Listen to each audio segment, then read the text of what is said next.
Alton, Illinois was the blueprint for Quest mods. Small settlements quickly grew into bustling towns. Trade routes were established.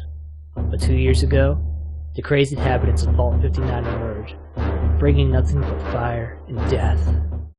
Alton, Illinois might seem like it isn't all that much compared to some of the other adventure mods. However, it is important to keep in mind just how long ago this mod was made, early in the days of Fallout 3, being in development prior to even the release of New Vegas.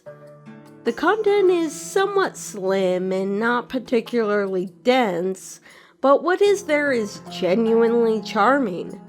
The local region is part of the Midwest, and it has many locations that are as worth exploring as is now standard in modded world spaces. A small detail we like is how, for the most part, interiors only exist when players are intended to explore them. Unlike other modded world spaces, you won't find 50 million interiors with absolutely nothing in them.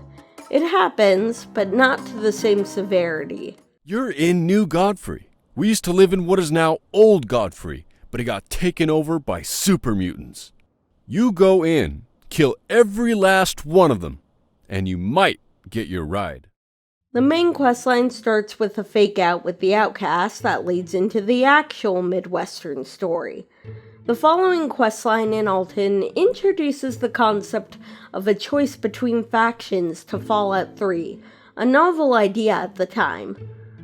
Politics don't make an overt appearance in this mod, though Alton suffers from the same politics as Fallout 3 itself, centrist liberalism. However, the mod's not cynical, nor trying to force the player into suddenly endorsing an ideology, with the exception being the said faction choice.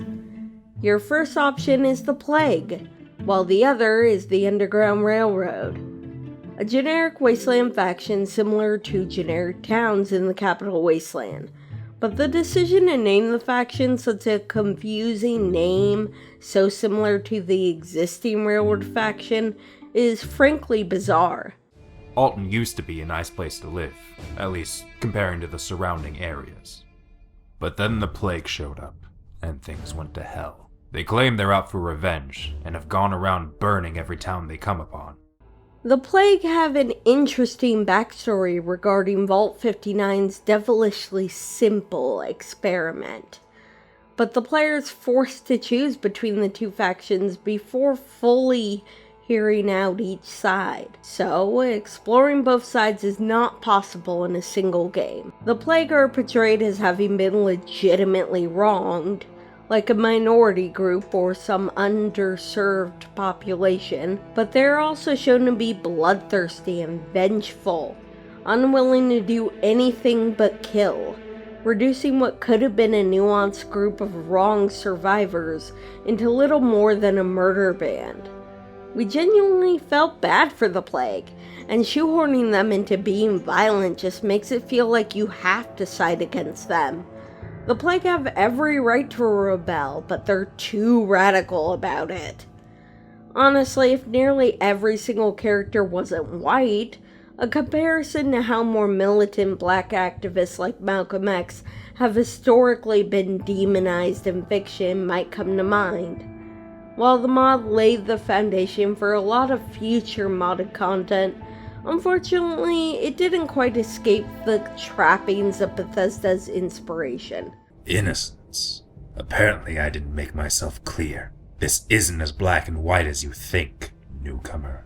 So you see, we do not kill without reason. Those who did not aid us in our time of need will burn. And so we give Alton, Illinois a 6 out of 10. A pretty good time.